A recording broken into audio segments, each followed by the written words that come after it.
Sometimes people's lives go terribly wrong. Maybe their marriage breaks down. They lose their job, their house, their friends. They have to live on the street. They drink too much. They don't wash. Who will give a man like that a second chance? Only a very special kind of person. Like Nan, a fruit seller on the streets of Kingston. Sonny had a new plan, but he did not know if Nan would agree to it. He and Jake were building a house, which was big enough for 2 families.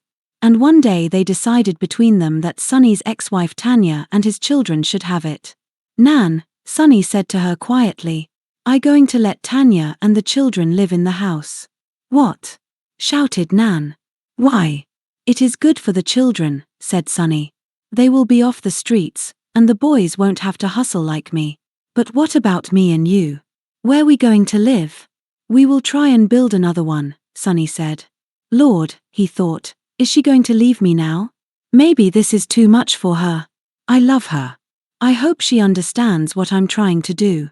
So, Nan said slowly, "You tell Tanya already?" "I said something about it." Sonny looked away from Nan's eyes.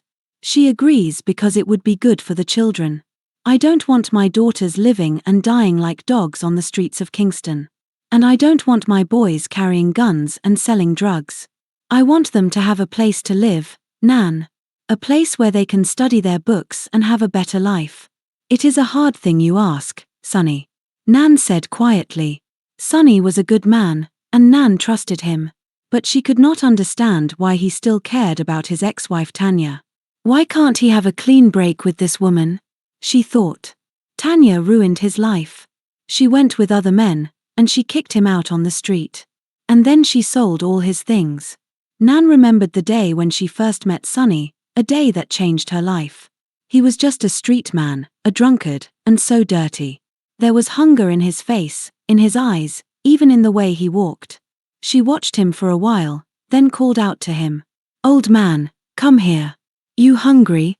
"Yes, Mom." What kind of a street man was this? She thought. Nobody ever called her Mom. That wasn't a word people said to women who sold fruit on street corners. They usually called out old girl or something worse, like dirty scat. It felt good to be called Mom. She took some of her fruit and gave it to him. "Thank you, miss," he said. "I am very grateful." He came by every day after that, and every day she gave him some fruit. Then one day she took him to the church on Harbour Street, which helped street people with their drink problems. They agreed to help him and took him in. 2 months later, a clean, tidy man in a light brown suit stopped by her stall and said, "How are you, madam?" He gave a big smile, showing his white teeth. "Here's something for you," he said, and held out 2 $1,000 bills. "Thank you," Nan said. "But why you gave me so much money?" "You helped me when I needed someone," he said quietly. "You brought me back to life." Nan stared at him, not understanding. "I was that old drunkard on the streets," he explained. "And you gave me food every day." "What?" said Nan. "I am happy to see that you are right now." "Yes, thanks to you. I now have a job with the town council, you know. I drive the garbage truck." Nan smiled happily. She went on smiling for the next year and a half. She felt young again, and full of hope.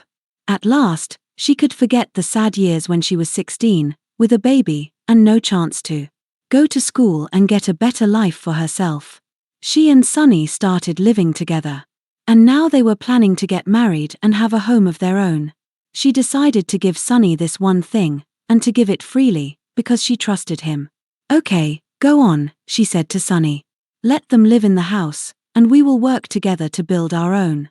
Sonny put his long arms around Nan's comfortable body and pulled her close. He understood what she was saying, that she trusted him, that she was strong enough to wait. He put his mouth close to her ear and whispered, "Thank you. Thank you."